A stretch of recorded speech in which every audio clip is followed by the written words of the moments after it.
Sa isang maliit na baryo na matatagpuan sa gitna ng malalawak na palayan, may isang binatang nagngangalang Juan.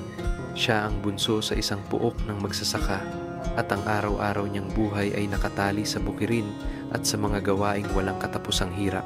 Bawat umaga, sa pagdapo ng araw, gumigising si Juan kasama ang kanyang pamilya upang simulan ang bagong araw.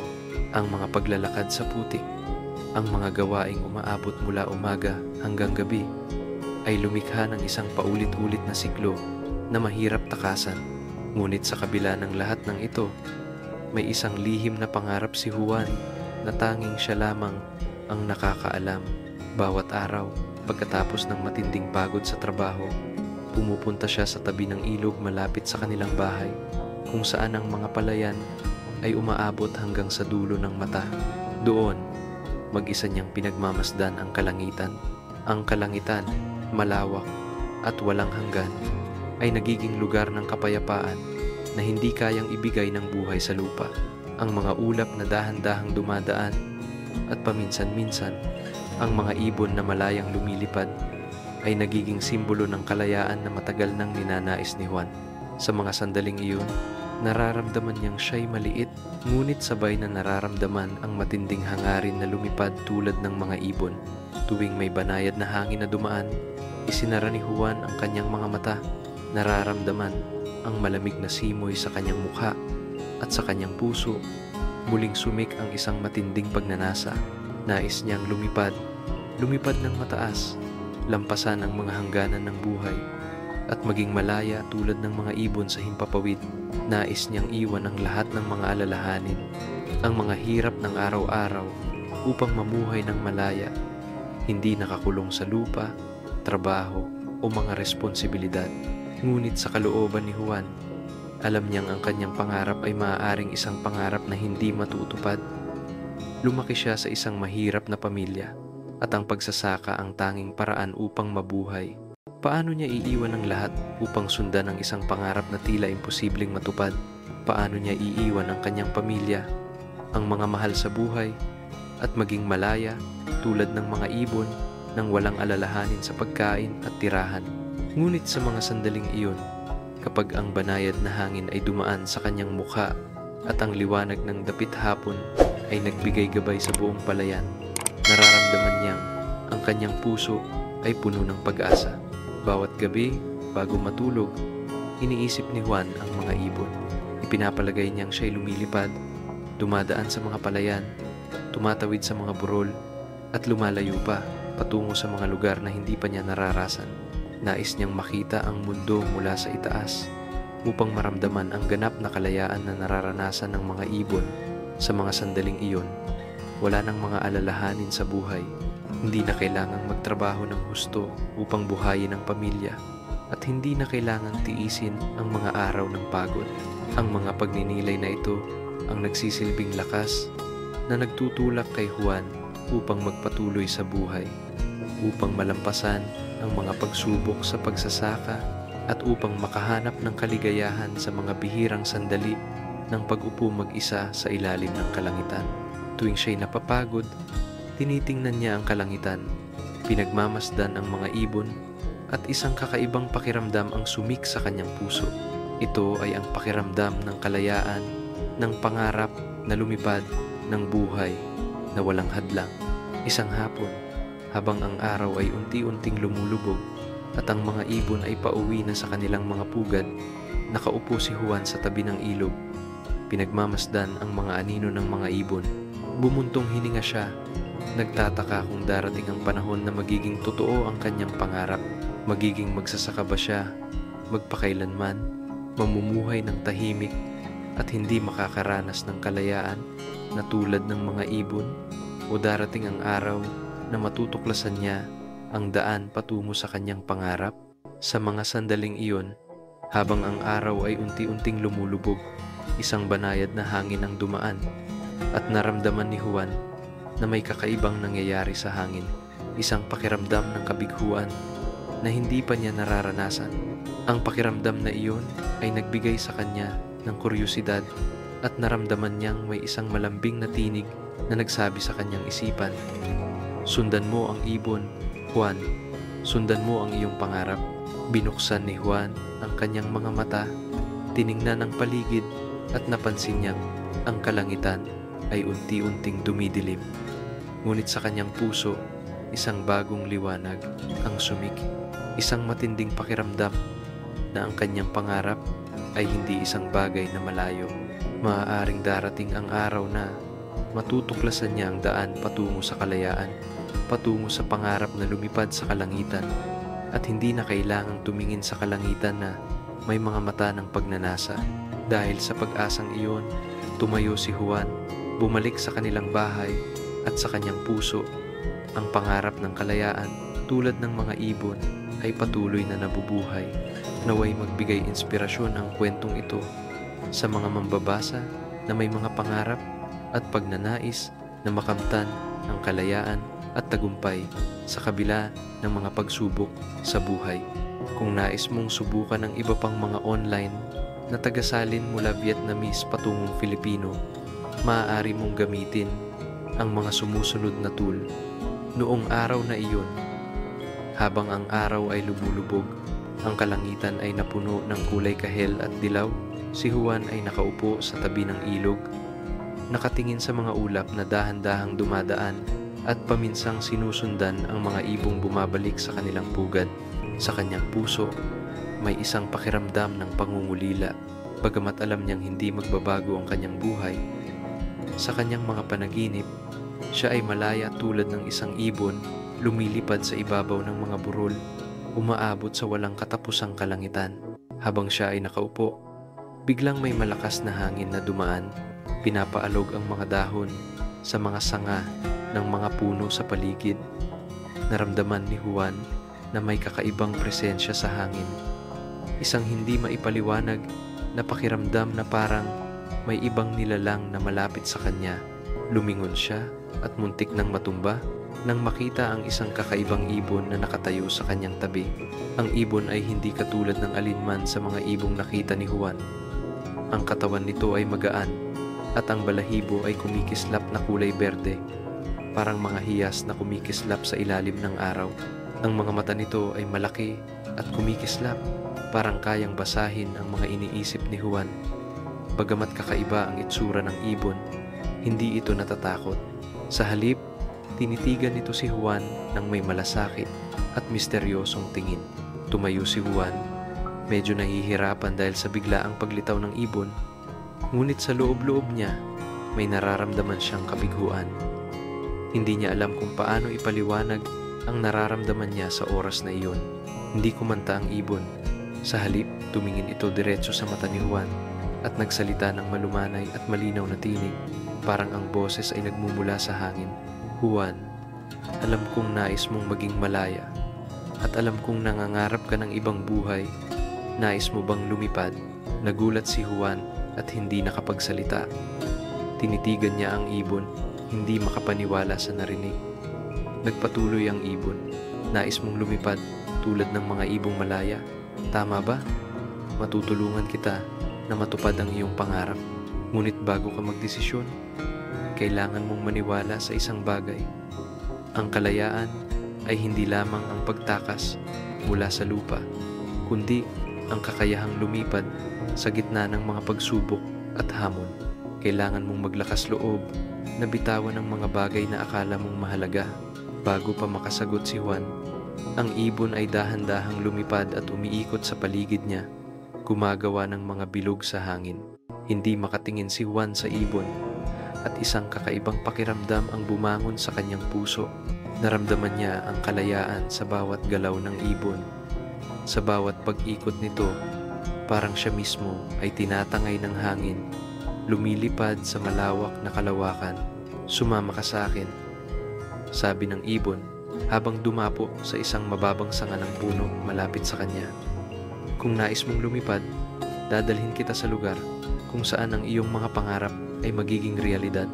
Kailangan mo lang maglakad at huwag matakot. Naramdaman ni Juan ang isang malakas na enerhiya sa kanyang puso.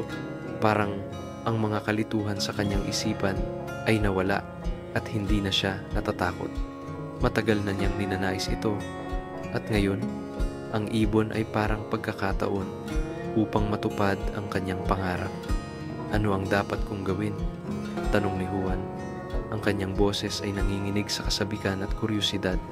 Ngumiti ang ibon, kung maaari mang tawaging ngiti, at nagsalita ng malumanay. Sumunod ka sa akin. Huwag magtanong ng marami. Paglakad ka at magtiwala sa paglalakbay. Ang kalayaan ay hindi madaling makuha, ngunit kung tunay mong nais, ako ay magtuturo sa iyo. Hindi na nag-isip pa si Juan. Alam niyang ito ang pagkakataon na matagal na niyang hinihintay.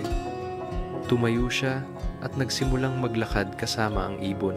Sa kabila ng mga maliliit na alalahanin, naramdaman niyang may dahilan ang lahat at handa siyang tuklasin ang mga bagong karanasan. Dinala siya ng ibon sa mga landas na hindi pa niya nadaanan. Dumaan sila sa malalawak na bukirin, makakapal na kagubatan, at mga burol na puno ng mga ligaw na bulaklak. Ang mga unang hakbang ni Juan ay nag-aalangan, ngunit kalaunan, naramdaman niyang siya ay naging isa sa kalikasan, tulad ng ibon na lumilipad sa kanyang tabi. Pagkatapos ng mahabang paglalakbay, huminto sila sa harap ng isang makapal na kagubatan. Sa gitna ng kagubatan ay isang napakalaking puno. Ang mga sanga nito ay parang yumayakap sa kalangitan. Lumipad ang ibon, dumapo sa isang mababang sanga at tumingin kay Juan. Dito magsisimula ang iyong pangarap, sabi ng ibon. Ang mga mata nito ay kumikislap. Dito, matututo kang lampasan ang lahat ng mga hadlang at pagkatapos, ikaw ay lilipad. Tumingala si Juan sa napakalaking puno sa kanyang harapan at isang mahiwagang pakiramdam ang kumalat sa kanyang katawan. Alam niyang ang paglalakbay na ito ay hindi katapusan, kundi isang bagong simula, isang pintuan patungo sa kalayaan na matagal na niyang pinapangarap. Naway magsilbing inspirasyon ng kwentong ito sa iyong sariling paglalakbay patungo sa kalayaan at pagtuklas. Ang kakaibang ibon ay nananatili sa sanga ng puno. Ang mga mata nito ay kumikislap na parang hinihintay si Juan. Dahan-dahang dumidilim ang kalangitan. Ang mga bituin ay nagsimulang kumislap sa bughaw na kalangitan at ang malamlam na liwanag ng buwan ay nagbigay ng mahiwagang ambience. Naramdaman ni Juan ang isang kabiguan na bumabalot sa paligid. Parang ang oras ay tumigil. Tumayo siya ng tahimik. Ang mga mata ay nakatutok sa ibon at naramdaman ang isang bagong pag-asa na sumik sa kanyang puso. Huwag kang matakot, mahinang sabi ng ibon. Sundan mo ako. Nagsisimula na ang iyong paglalakbay. Sa isang hindi maipaliwanag na determinasyon, tumango si Juan at nagsimulang sundan ang ibon sa makitid na landas na papasok sa kagubatan. Ang bawat hakbang ay magaan sa malambot na lupa. Ang tunog ng mga insekto at ang kaluskos ng mga dahon sa ilalim ng kanyang mga paa ay parang musika ng kalikasan na gumagabay sa kanya. Habang lumalalim sila sa kagubatan, naramdaman ni Juan na siya'y pumasok sa isang mundong puno ng kababalaghan. Isang lugar kung saan ang mga alalahanin ng buhay ay nawawala at ang kanyang kaluluwa ay malaya upang mangarap. Pinangunahan siya ng ibon sa mga makakapal na kagubatan kung saan ang mga puno ay matataas at ang mga sanga ay parang bubong na nagtatakip sa kalangitan, bumubuo ng isang berde at malamig na arko. Ang malamlam na liwanag ng buwan ay dumadaan sa mga siwang ng mga dahon, nagiiwan ng mga kumikislap na guhit sa lupa. Naramdaman ni Juan na siya'y napasok sa isang mundong puno ng kababalaghan kung saan ang lahat ay puno ng misteryo at hiwaga. Malapit na tayo, sabi ng ibon. Dito mo matutuklasan ang mga bagay na tunay mong kailangan. Nagpatuloy sila sa paglalakad sa mas malalim na bahagi ng kagubatan kung saan wala ng bakas ng tao, tanging ang ligaya ng kalikasan at ang mga kakaibang nilalang na hindi pa nakita ni Juan. Paminsan-minsan, makikita niya ang mga maliliit na ardilya na tumatalon sa mga sanga o ang iba pang mga ibon na lumilipad sa itaas. Parang alam nilang ito'y isang espesyal na lugar.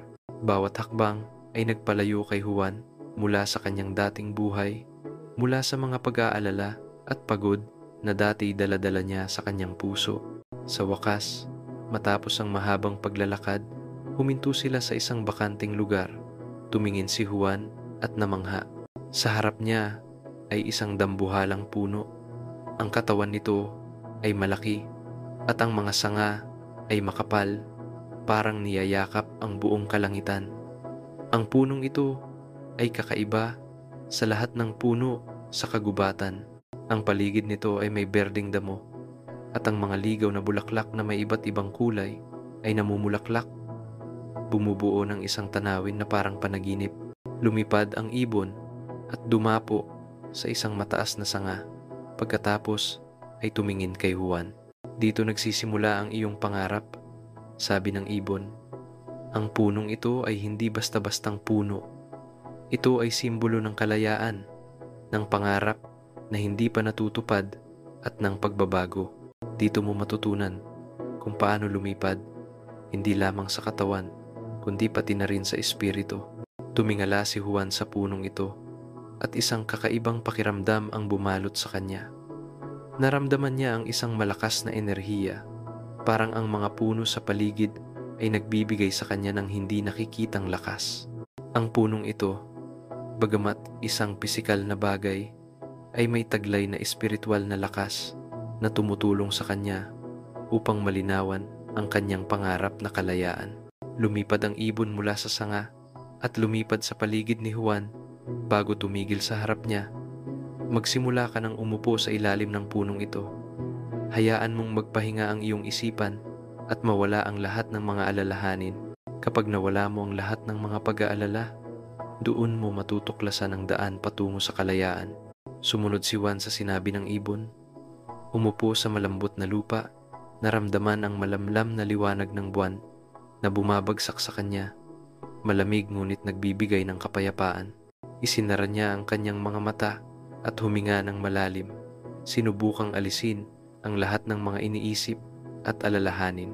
Naramdaman niyang ang kanyang katawan ay parang naging isa sa lupa, sa kalikasan, sa bawat banayad na hangin na dumaan. Sa unang pagkakataon, sa maraming taon, naramdaman ni Juan na wala siyang kailangang madaliin, wala siyang kailangang alalahanin tungkol sa mga pasanin ng buhay. Naramdaman niya ang ganap na kapayapaan sa sandaling iyon. Ang ibon ay tahimik na nakatayo sa tabi. Pinagmamasdan si Juan. Parang hinihintay siyang matutunan ang isang bagay mula sa kanyang sarili. Matapos ang ilang sandali, binuksan ni Juan ang kanyang mga mata at naramdaman ang isang pagbabago sa kanyang isipan. Naunawaan niya na ang kalayaan ay hindi lamang tungkol sa pagtakas mula sa mga pisikal na o sosyal na mga limitasyon, kundi pati na rin sa kakayahang palayain ang kanyang kaluluwa mula sa lahat ng mga alalahanin at mga limitasyon na siya mismo ang nagtakda. Ang pangarap niyang lumipad na matagal niyang ninanais ay hindi lamang isang walang saysay na hangarin, kundi isang paglalakbay ng kanyang sariling-sarili upang matutunan ang kapayapaan sa loob at ang kalayaan sa kanyang sarili. Ngumiti ang ibon, parang alam na niya na matutuklasan ito ni Juan. Ngayon, handa ka na. Hayaan mong mangyari ang lahat ayon sa plano. Ang kalayaan ay darating sa mga naniniwala sa kanilang pangarap.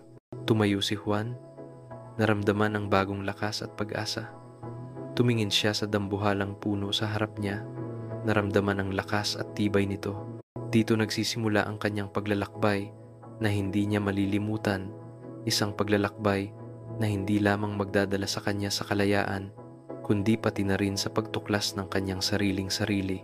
Kinabukasan, nang magsimulang pumasok ang liwanag ng araw sa mga dahon ng matandang puno at magbigay ng gintong kulay sa kagubatan, nagising si Juan na may kakaibang pakiramdam kumpara sa mga nakaraang araw. Hindi siya nakakaramdam ng pagod o pag-aalala tulad ng dati. Sa halip, naramdaman niyang magaan at payapa ang kanyang kalooban. Parang ang buong mundo ay nagbukas sa kanyang harapan. Bagamat hindi pa niya lubos na nauunawaan ang mga sinabi ng mahiwagang ibon sa kaibuturan ng kanyang puso, alam niyang ang paglalakbay na ito ay magbabago ng kanyang buhay. Umalis na ang ibon ng maaga, ngunit iniwan nito kay Juan ang isang tahimik na espasyo sapat upang magmuni-muni siya sa mga naranasan. Umupo si Juan sa ilalim ng puno, nakikinig sa tunog ng hangin at ang mga ibon na umaawit sa kagubatan. Ang katahimikan ng mahiwagang kagubatang ito ay nagbigay sa kanya ng pakiramdam ng kapayapaan na nagpatanggal sa lahat ng mga alalahanin ng nakaraan. Naramdaman niyang siya ay naging bahagi ng kalikasan, bahagi ng malawak na universo na hindi na nakakulong sa anumang bagay. Pagkatapos ng ilang sandali, bumalik ang ibon. Ang mga pakpak nito ay malakas na dumapo sa hangin nang dahan-dahan itong lumapag sa harapan ni Juan. Ang liwanag mula sa araw ay dumaan sa mga dahon na nagbigay ng isang liwanag sa paligid ng ibon na para bang ito ay isang nilalang mula sa alamat. Tinitigan nito si Juan ng may kumikislap na mga mata at sa pagkakataong ito, ang mga mata nito ay puno ng kabaitan na para bang alam nitong handa na si Juan para sa mga hamon na darating. Juan, nagsalita ang ibon. Ang boses nito ay malumanay, ngunit puno ng lakas.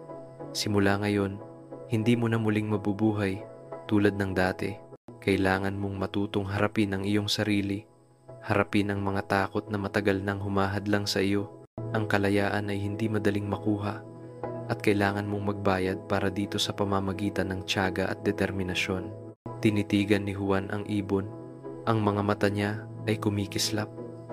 Hindi na siya nakakaramdam ng pagdududa o takot, tanging ang matinding pagnanasa na magsimula.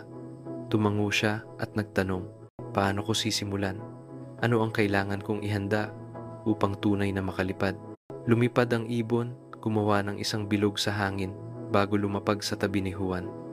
Nasa iyo na ang lahat ng kailangan mo, Juan. Ang kailangan mo ngayon ay tiwala. Tiwala sa iyong sarili at paniniwala na kaya mong lampasan ang lahat ng mga limitasyong inilagay mo sa iyong sarili.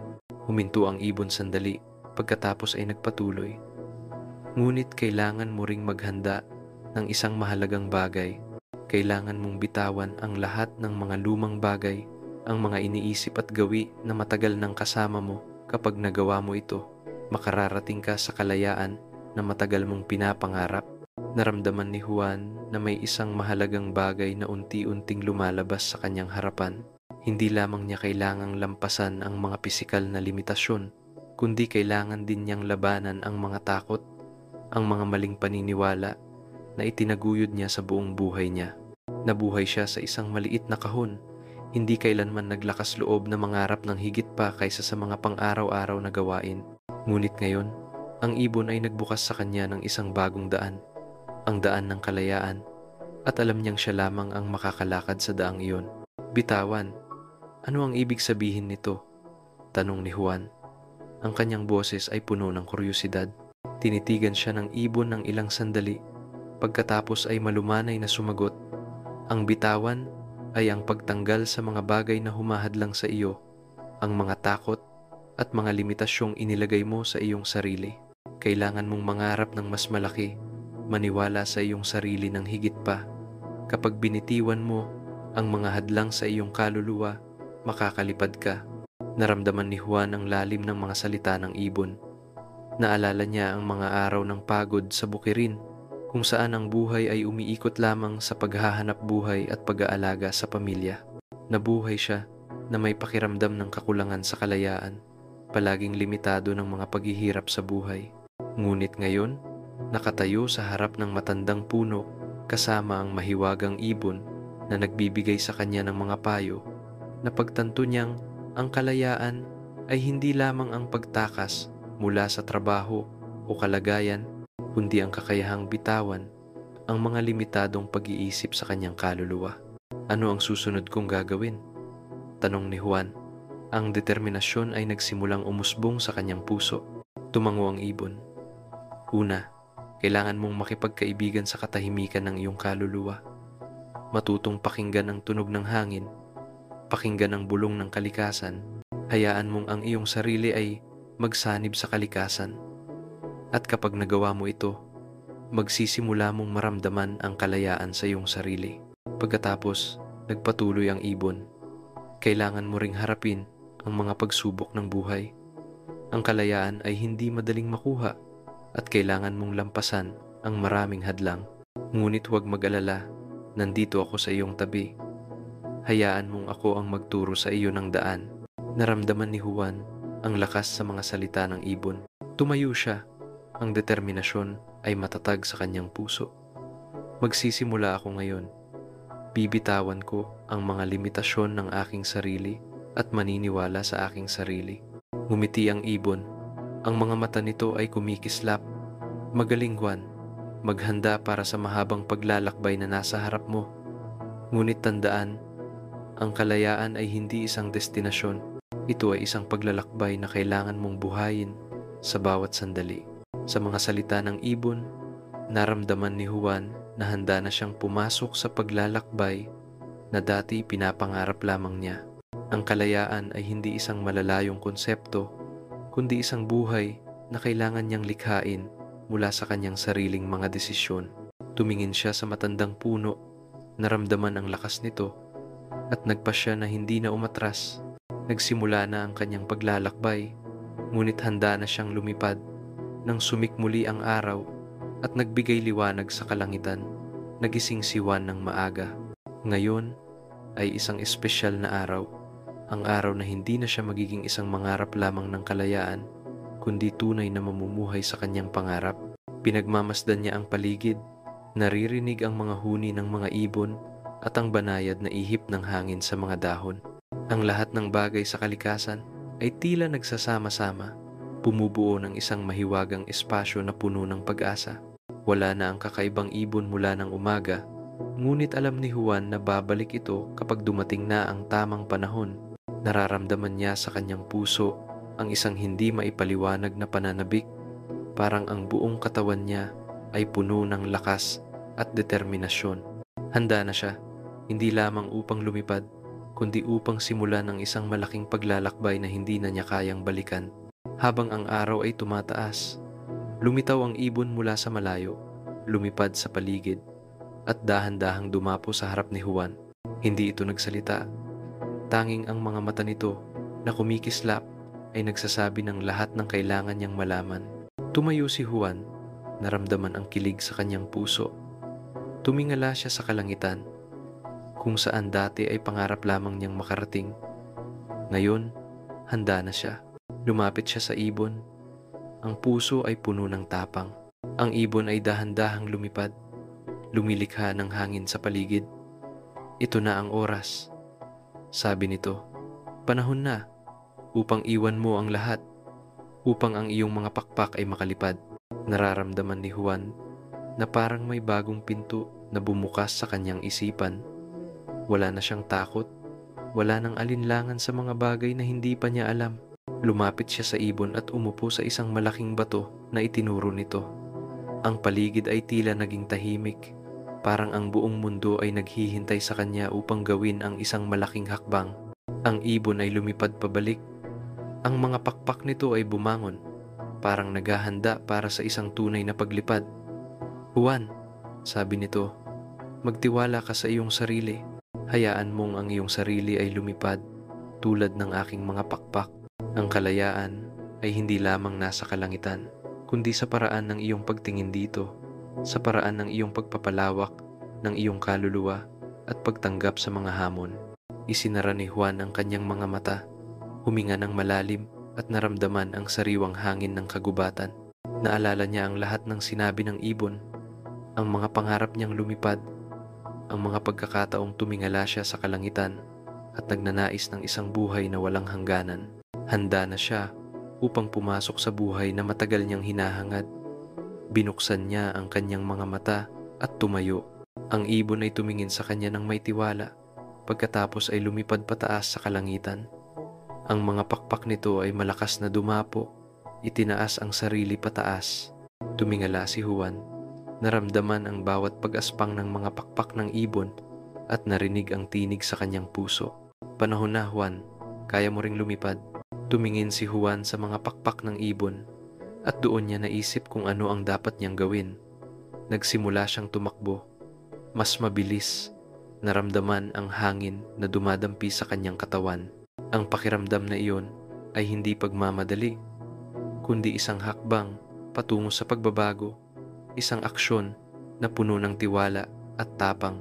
Tumakbo siya ng mas mabilis at nang ang gilid ng burol ay pababa, isinara ni Juan ang kanyang mga mata, iniunat ang mga kamay, parang nais niyang yakapin ang buong mundo. Bigla, isang malakas na hangin ang humaplos sa kanya. Noong una, naramdaman niyang baka siya'y matumba, ngunit agad niyang naramdaman ang isang banayad na pagtulak, parang may mga hindi nakikitang pakpak na nag-aangat sa kanya. Binuksan niya ang kanyang mga mata at doon niya napansin, siya'y lumilipad. Ang pakiramdam ng kalayaan ay sumabog sa kanyang puso. Naramdaman ni Juan na siya'y magaan, parang isang dahon na tinatangay ng hangin. Tumingala siya, nakita ang mga ulap, ang asul na kalangitan, at naramdaman ang kalayaan sa bawat pagaspas ng kanyang mga pakpak. Ang ibon ay lumipad sa tabi niya. Ang mga pakpak nito ay malakas, parang ginagabayan siya. Hindi na kailangan pang magsalita ni Juan, hindi na kailangan pang magtanong. Nararamdaman niya ang hangin, ang mga alon ng hangin sa paligid, ang buhay, at walang hanggang kalayaan. Ngayon, siya'y bahagi na ng kalangitan, bahagi ng pangarap na matagal niyang pinangarap. At sa sandaling iyon, napagtanto ni Juan na ang kalayaan ay hindi isang destinasyon, kundi isang paglalakbay. Isang paglalakbay na patuloy niyang tatahakin, lilipad sa ibabaw ng mga hamon, hindi na babalik, at laging aabot sa mas mataas na mga pangarap. Si Juan ay lumipad papunta sa kalangitan, dumaan sa mga ulap na puti, naramdaman ang malamig na hangin na dumadampi sa kanyang buhok at balat. Hindi siya makapaniwala sa mga nangyayari sa kanya. Mula sa isang binatang nakaupo at nanonood ng mga ibon, ngayon ay isa na siya sa mga nilalang na malaya sa kalangitan. Ang lahat ng bagay sa paligid niya ay naging kakaiba, mas malapit at mas bukas kaysa dati. Bawat hampas ng kanyang mga pakpak ay mas malakas, parang siya ay sumasama sa hangin, at bawat paglipad ay nagpapagaan sa kanyang pakiramdam. Ang kalangitan ay malawak, walang hadlang na makakapigil sa kanya. Lumipad siya ng mas mataas, tinitingnan ang ibon at ang tanawin sa ibaba na unti-unting lumiliit. Sa unang pagkakataon, naramdaman ni Juan na hindi na siya nakakabit sa anumang bagay. Ang mga malalayong burol, ang mga luntiang palayan, pati na ang maliit na baryo kung saan siya lumaki, ay naging maliliit sa ilalim ng maliwanag na araw. Ang mga alalahanin at pasanin ng buhay ay parang nawala sa bawat ihip ng hangin. Kasama niya ang ibon na parang isang kaibigang katuwang. Malakas ang mga pakpak, ginagabayan siya sa paggalugad ng malawak na mundo. Ang mga mata ng ibon ay kumikislap, parang ibinabahagi kay Juan ang mga kababalaghan ng kalangitan. "Tingnan mo, Juan!" Sigaw ng ibon, at tumingin si Juan sa direksyong itinuro ng ibon. Sa ilalim niya, lumitaw ang isang kamangha-manghang tanawin. Ang mga burol ay mahahabang linya ng luntiang palayan. Ang ilog ay dumadaloy ng mahinahon, parang isang pilak na laso sa ilalim ng araw. At ang mga maliliit na baryo ay kumikislap na parang mga hiyas sa lupa. Lahat ng ito ay nasa kanyang paningin, parang isang magandang likhang sining ng kalikasan. Nararamdaman ni Juan ang kahangahangang kagandahan ng mundong ito na dati ay hindi niya tunay na nakita. Sa mga taon ng pamumuhay sa ilalim ng lupa, abala siya sa araw-araw na gawain at hindi napansin ang kagandahan ng paligid. Ngunit ngayon, nang siya ay lumipad sa kalangitan, napansin niyang ang bawat bahagi ng mundo ay may sariling kagandahan na dapat ipagpasalamat. Patuloy siyang ginabayan ng ibon sa paglipad sa iba't ibang tanawin, sa mga kagubatang luntian, kung saan ang mga matandang puno ay parang mga haligi ng kalikasan. Naramdaman niyang siya ay bahagi ng lahat ng ito. Hindi lamang siya isang tagamasid, kundi isang bahagi ng mundong ito, isang bahagi ng malawak na universo na walang hangganan. Ang mga tanawin na ito ay isang maliit na bahagi lamang ng mga bagay na maaari mong tuklasin, Juan, sabi ng ibon. Ang boses nito ay malumanay ngunit puno ng tiwala. Kapag lumipad ka na lampas sa iyong mga limitasyon, makikita mong ang kalangitan ay walang hanggan. Lahat ng bagay ay posible kapag tunay mong pinaniniwalaan ang iyong sarili at naglakas loob na lumabas sa iyong comfort zone. Tinitigan ni Juan ang mga pakpak ng ibon. Naramdaman ang kalayaan na ibinibigay nito sa kanya. Naintindihan niyang hindi lamang ang kalangitan ang malawak, kundi pati na ang buhay ay bukas at walang hangganan. Bawat desisyon, bawat hakbang ay isang bagong paglalakbay, isang pagkakataon upang tuklasin ang mga bagay na hindi pa niya alam at mamuhay ng buo ayon sa kanyang mga pangarap. Saan tayo pupunta ngayon? Tanong ni Juan. Ang kanyang boses ay puno ng sigla. Tumingin ang ibon sa kanya. Ang mga mata nito ay kumikislap. Saan? Sa kahit saan mo nais. Mayroon ka ng mga pakpak ng kalayaan, Juan. Hayaan mong ang bawat paglipad mo ay maging isang pakikipagsapalaran, isang hakbang patungo sa mga bagong karanasan at kababalaghan. Naramdaman ni Juan ang isang malakas na enerhiya sa kanyang katawan. Hindi na siya natatakot sa mga limitasyon o paghihirap sa buhay. Ang kalayaan ay hindi lamang ang pagtakas mula sa mga pisikal na hadlang, kundi ang paghahanap ng sarili, ang kasiyahan sa bawat sandali at bawat paglipad. Tumingin siya pababa. Nakita ang mga ulap na dahan-dahang dumadaan sa mga matataas na bundok na malayo. Ang lahat ng bagay sa ilalim niya ay hindi na maliliit na bagay, kundi bahagi ng isang malaking larawan, ng isang mundong maaari niyang tuklasin ng malaya. Hindi na kailangan ni Juan malaman kung saan ang patutunguhan. Ang mahalaga ay namumuhay siya ng buo sa bawat sandali ng paglalakbay na ito. At nang ang mga pakpak niya ay humampas ng mas malakas, lumipad ng mas mataas, naintindihan ni Juan na ang kalayaan ay hindi isang malalayong bagay. Ito ay isang pakiramdam sa puso, isang pagpapalawak ng kaluluwa, at ang walang katapusang pagnanasa na maglakbay. Ang kalayaan ay ang pagiging totoo sa sarili, ang pamumuhay ayon sa mga pangarap at matibay na paniniwala. Nang tiningnan ni Juan ang ibon na lumilipad sa kanyang tabi, naisip niyang saan man siya magpunta, saan man siya lumipad, palaging may kapayapaan at kalayaan sa kanyang puso. Lumipad si Juan sa mga hangin, sa mga ulap na malambot. Nararamdaman ang kalayaan sa bawat pagaspas ng pakpak. Ang pakiramdam na iyon ay kamangha-mangha, parang hindi na siya isang karaniwang tao, kundi isang bahagi ng malawak na kalawakan, isang bahagi ng walang katapusang kalangitan. Naramdaman niyang magaan siya, parang wala ng bigat, hindi na nakakulong ng mga pasanin ng buhay sa lupa. Hindi na niya kailangang mag-alala tungkol sa trabaho, sa pamilya, o anumang responsibilidad. Ang lahat ng bagay ay tila nakalimutan sa sandaling ito. Walang ibang naroroon kundi ang hangin, ang malawak na espasyo, at ang ganap na kalayaan.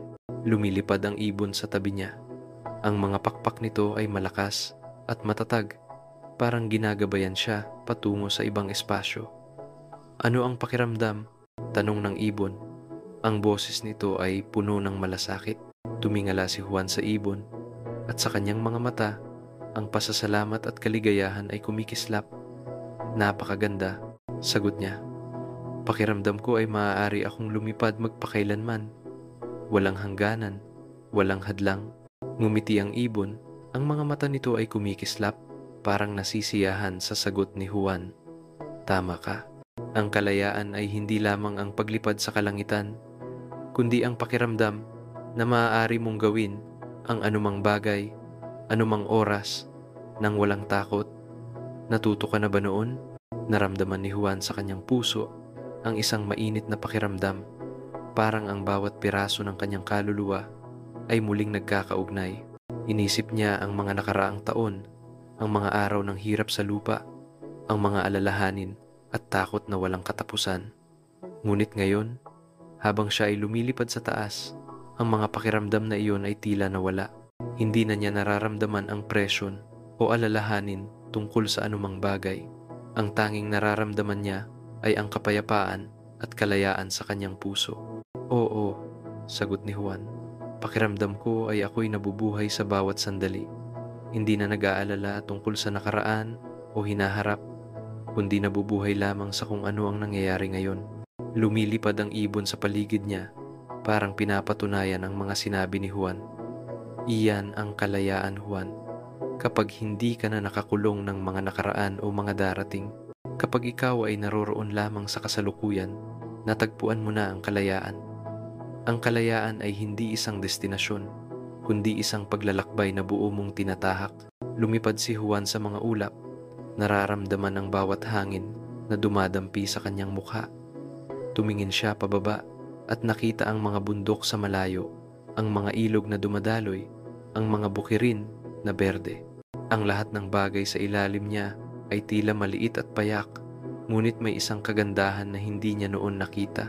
Ang lahat ng paligid ay buhay, parang siya ay konektado sa isang mundong walang hangganan, kung saan ang lahat ay maaaring magbago. Nakikita mo ba, Juan? Tanong ng ibon.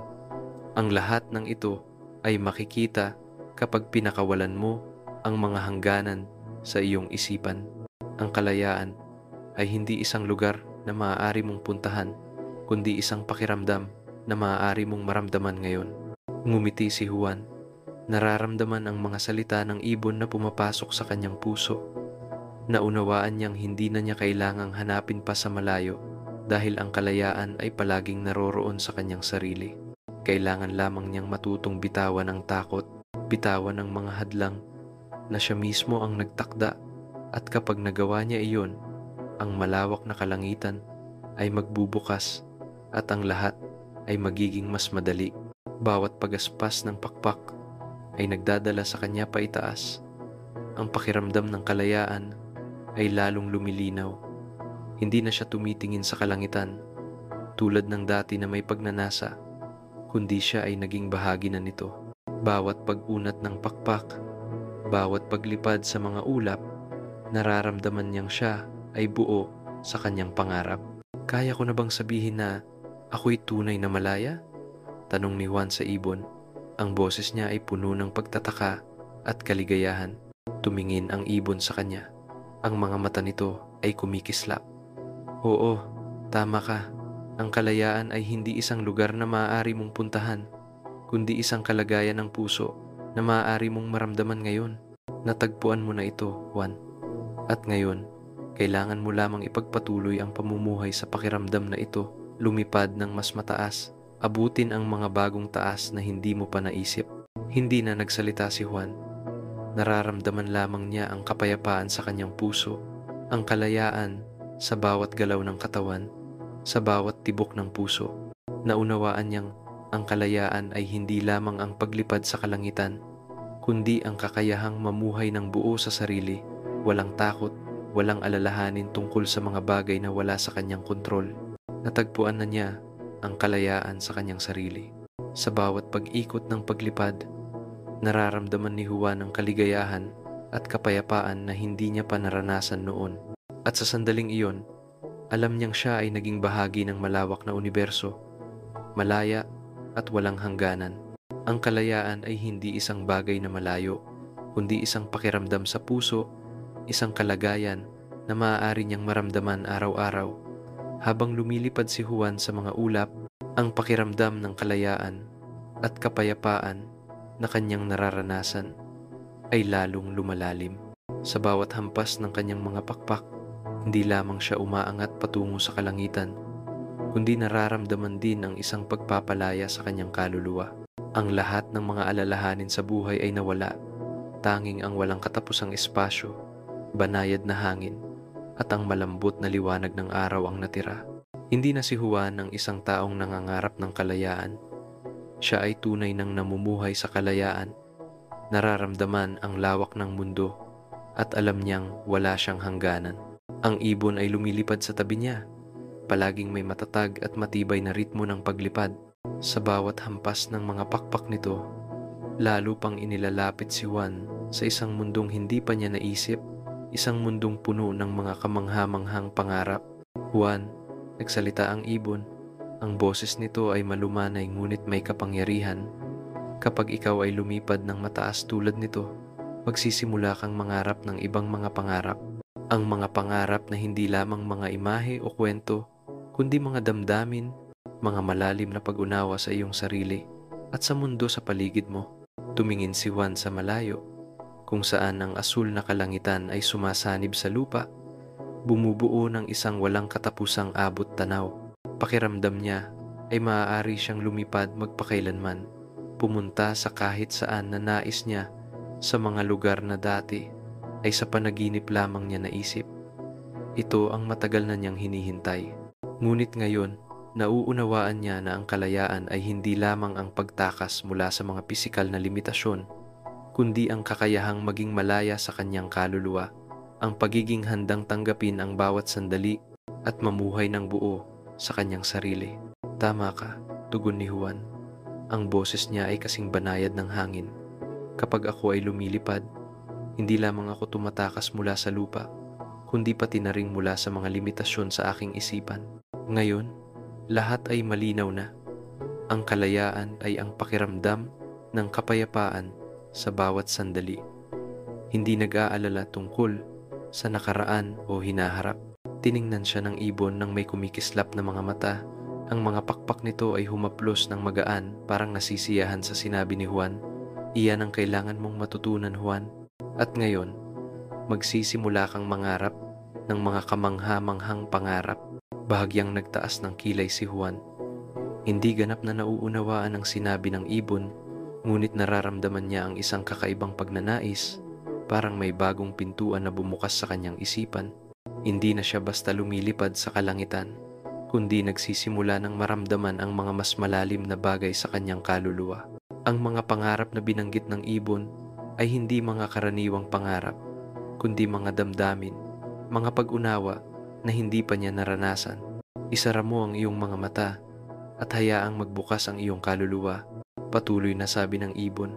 Kapag binitiwan mo ang iyong mga alalahanin at naramdaman ang kalayaan sa iyong isipan, magsisimula kang mangarap ng mga kamangha-manghang bagay. Ang mga pangarap na iyon ay hindi na limitado ng mga lumang pag-iisip, kundi magbubukas ng isang mundong puno ng kababalaghan. Sinunod ni Juan ang sinabi ng ibon. Isinara ang kanyang mga mata habang lumilipad sa kalangitan at naramdaman ang malamig na hangin na dumadampi sa kanyang mukha. Hindi niya alam kung gaano siya katagal lumipad, ngunit sa sandaling iyon, naramdaman niya ang isang malalim na kapayapaan. Parang ang lahat ng bagay sa paligid niya ay naging malabo. Tanging ang pakiramdam ng kalayaan, ng pamumuhay ng buo sa kanyang sariling mga pangarap ang natira. At pagkatapos, nagsimulang lumitaw ang mga kamangha-manghang imahe sa kanyang isipan. Nakita niyang lumilipad siya sa ibabaw ng mga ulap, hindi nag-iisa, kundi kasama ang ibang mga ibon. Ang mga ibon ay lumilipad sa tabi niya. Sabay-sabay nilang tinatahak ang mga matataas na bundok, dumadaan sa mga ilog na walang katapusan. Ang bawat hampas ng mga pakpak ni Juan ay hindi lamang nagpapausad sa kanya sa kalangitan, kundi nagpaparamdam din ng koneksyon sa mundo, sa malawak na universo. Sa kanyang panaginip, dumating si Juan sa isang banyagang baryo, kung saan ang mga tao ay namumuhay ng payapa at magkasama sa kalikasan. Ang mga maliliit na bahay na gawa sa kahoy ay itinayo sa pagitan ng mga matandang puno. May mga hardin ng mga halaman at malinaw na mga sapa. Ang mga tao roon ay ngumingiti, namumuhay ng masaya, walang alalahanin o takot. Lahat ay malaya, tahimik at walang inaalala. Pakiramdam ni Juan ay isa siya sa kanila, parang matagal na siyang nakatira roon. Habang ang panaginip ay unti-unting nawawala, naramdaman ni Juan ang isang kakaibang pakiramdam sa kanyang puso. Napagtanto niyang ang mga kamangha-manghang pangarap ay hindi mga tanawin sa labas, kundi mga damdamin at malalim na pag-unawa sa buhay. Hindi na kailangang maghanap ng kaligayahan o kalayaan sa malalayong lugar. Ang kaligayahan at kalayaan ay laging naroroon sa kanyang sarili, sa kanyang kaluluwa, sa bawat sandali na siya ay namumuhay ng buo. Nang buksan niya ang kanyang mga mata, ang kalangitan ay nananatiling malawak at walang hanggan sa harap niya. Ang mga ulap ay dahan-dahang dumadaan sa kalangitan. Ang ibon ay patuloy na lumilipad sa tabi niya. Hindi nagsalita si Juan, ngunit ang kanyang puso ay puno ng damdamin. Alam niyang natutunan niya ang pinakamahalagang bagay sa paglalakbay na ito. Ang kalayaan ay hindi lamang mula sa pagtakas sa mga limitasyon, kundi mula sa kakayahang mamuhay ng buo sa kanyang sarili, maramdaman ang mga pangarap, mga damdamin, at mga kababalaghan na hatid ng buhay. Ang iyong mga pangarap ay hindi matatapos, Juan, sabi ng ibon. Hayaan mong patuloy itong magturo sa iyo, lumipad sa mas mataas na mga taas, tuklasin ang mga lugar na hindi pa alam, at mamuhay ng buo sa iyong sarili. Ngumiti si Juan, naramdaman ang kapayapaan sa kanyang puso. Alam niyang ang kanyang paglalakbay ay hindi natapos, at ang mga pangarap ay patuloy na lilipad. Dadalhin siya sa mga lugar na hindi pa niya naisip. Ang kalayaan ay hindi isang destinasyon, kundi isang paglalakbay na kanyang sinimulan at patuloy na mamumuhay sa bawat kamangha-manghang sandali ng buhay. Sa isang maliit na baryo na nakatago sa gitna ng malalawak na palayan, may isang binatang nagngangalang Juan. Siya ang bunso sa isang puok magsasaka at ang kanyang araw-araw na buhay ay nakatali sa bukirin at sa mga gawaing walang katapusang pagod. Tuwing madaling araw, paggising ng araw, si Juan ay gumigising kasama ang kanyang pamilya upang simulan ang bagong araw. Ang mabibigat na hakbang sa putik, ang mga gawain mula umaga hanggang gabi na walang katapusan, ay bumubuo ng isang paikot-ikot na buhay na mahirap makalabas. Gayunpaman, kahit ang mga gawaing bukirin ay sumasakop sa kanyang oras, sa puso ni Juan ay may isang lihim na pangarap na tanging siya lamang ang nakakaalam. Tuwing tapos na ang araw ng trabaho, siya ay pumupunta sa tabi ng ilog malapit sa bahay, kung saan ang malalawak na palayan ay humahantong sa malalayong kabundukan upang mag-isa at masdan ang kalangitan. Ang kalangitan na iyon, malawak at walang hanggan, ay ang lugar kung saan siya nakakaramdam ng kapayapaan na hindi kayang ibigay ng buhay sa lupa. Ang mga ulap na puti ay dumadaan sa kalangitan at paminsan-minsan nakikita niya ang mga ibon na lumilipad ng malaya na parang hindi sila nakatali sa anumang bagay. Dito nararamdaman ni Juan ang kanyang pagiging maliit, ngunit sabay na ang matinding hangarin na lumipad tulad ng mga ibon. Tuwing may malamlam na hangin na dumadaan, si Juan ay nagsasara ng mata, nararamdaman ang malamig na hangin sa kanyang mukha at sa kanyang puso ay muling sumasabog ang isang matinding pangarap. Nais niyang lumipad pataas, lampasan ang mga hangganan ng buhay at maging malaya tulad ng mga ibon sa langit. Nais niyang iwan ang lahat ng alalahanin, ang mga hirap ng araw-araw na buhay upang mamuhay ng malaya, hindi nakatali sa lupa, trabaho o mga responsibilidad. Ngunit sa kanyang puso, alam ni Juan na ang kanyang pangarap ay maaaring isang pangarap na hindi matutupad. Siya ay lumaki sa isang mahirap na pamilya at ang pagtatrabaho sa bukirin ang tanging paraan upang mabuhay. Paano niya iiwan ang lahat upang sundan ang isang pangarap na hindi tiyak? Paano niya iiwan ang pamilya, ang mga mahal sa buhay, at maging malaya tulad ng mga ibon nang walang iniintindi? Ngunit sa mga sandaling ito, kapag ang malamlam na hangin ay dumaan sa kanyang mukha at ang dilaw na liwanag ng dapit hapon ay sumik sa mga palayan, nararamdaman niyang ang kanyang puso ay puno ng pag-asa.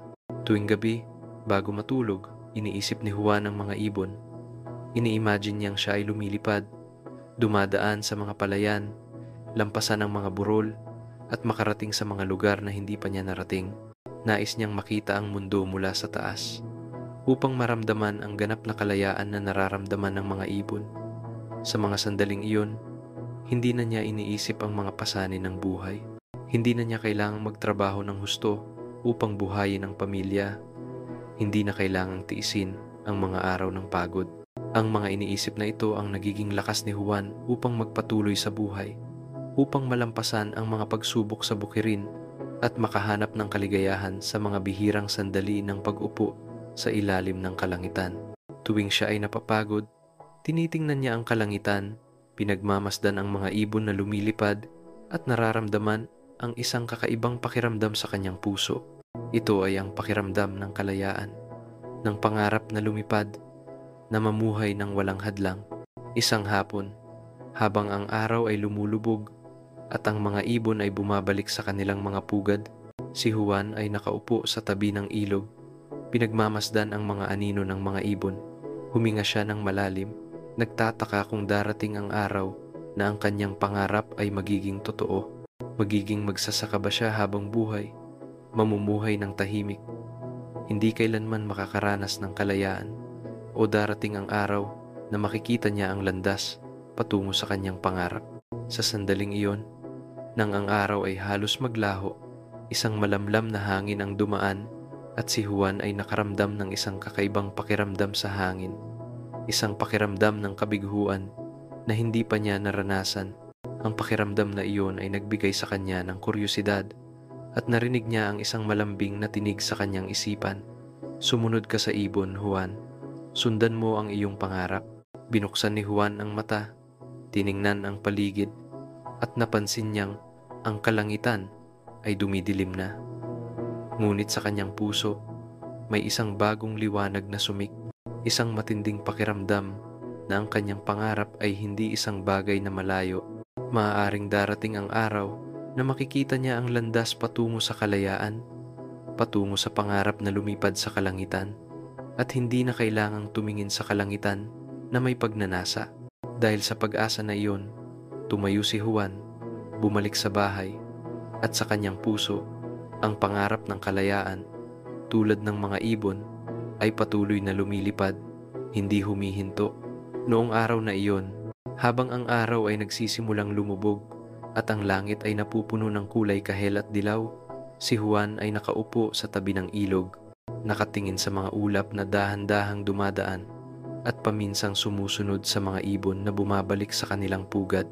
Sa kanyang puso, may nararamdaman siyang lungkot at pangungulila. Alam niyang ang kanyang buhay ay hindi magbabago, ngunit sa kanyang mga panaginip, siya ay malaya, tulad ng isang ibon, lumilipad sa ibabaw ng mga burol, umaabot sa walang katapusang kalangitan. Habang siya ay nakaupo, bigla na lamang isang malakas na hangin ang dumaan, pinapaalon ang mga dahon ng mga puno sa paligid. Naramdaman ni Juan na may kakaibang presensya sa hangin, isang nilalang na hindi niya maipaliwanag ang nararamdaman. Nang siya ay lumingon, muntik na siyang matumba nang makita ang isang kakaibang ibon na nakatayo sa kanyang tabi. Ang ibon ay hindi tulad ng anumang ibon na nakita ni Juan. Ang katawan nito ay magaan at ang mga balahibo ay kumikinang na parang mga hiyas sa ilalim ng araw. Ang mga mata nito ay malalaki at kumikislap, parang kayang basahin ang lahat ng iniisip ni Juan. Bagamat kakaiba ang itsura ng ibon, hindi ito natatakot. Sa halip, tinitigan nito si Juan ng may malasakit at misteryosong tingin. Tumayo si Juan, medyo nahulog dahil sa biglaang paglitaw ng ibon, ngunit sa kanyang puso, naramdaman niya ang isang kababalaghan. Hindi niya alam kung paano ipaliwanag ang nararamdaman niya. Hindi kumanta ang ibon, kundi tinitigan siya at nagsalita ng malumanay at malinaw na tinig. Parang ang hangin mismo ang nagsasalita. Juan, alam kong nagnanais ka ng kalayaan at alam kong nangangarap ka ng ibang buhay. Gusto mo bang lumipad? Nagulat si Juan at hindi makapagsalita.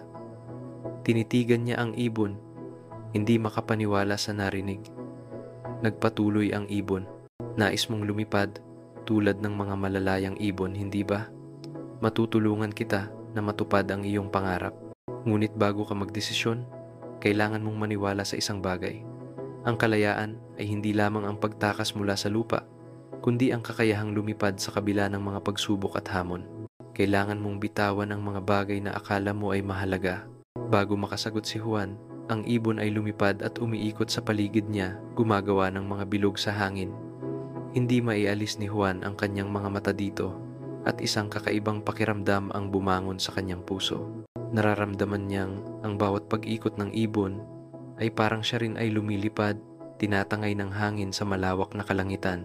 Sumama ka sa akin, sabi ng ibon nang lumapag sa isang sanga ng puno malapit sa kanya. Kung nais mong lumipad, dadalhin kita sa lugar kung saan ang iyong pangarap ay magiging realidad. Kailangan mo lamang magtiwala at huwag matakot. Nararamdaman ni Juan ang isang malakas na enerhiya sa kanyang puso. Parang ang mga pagdududa sa kanyang isipan ay nawala At hindi na siya natatakot, matagal na niyang pinapangarap ito. At ngayon, ang ibon ay parang pagkakataon upang matupad ang kanyang matagal ng pangarap. Ano ang gagawin ko? Tanong ni Juan. Ang kanyang boses ay nanginginig sa kasabikan at pagnanasa. Ngumiti ang ibon. Kung maaari itong tawaging ngiti at nagsalita ng malumanay. Sumunod ka sa akin. Huwag magtanong. Magtiwala ka sa paglalakbay. Ang kalayaan ay hindi madaling makuha. Ngunit kung tunay mong nagnanais, tutulungan kita. Hindi na nagdalawang isip si Juan. Alam niyang ito ang pagkakataon na matagal niyang hinihintay. Tumayo siya at nagsimulang sumunod sa ibon.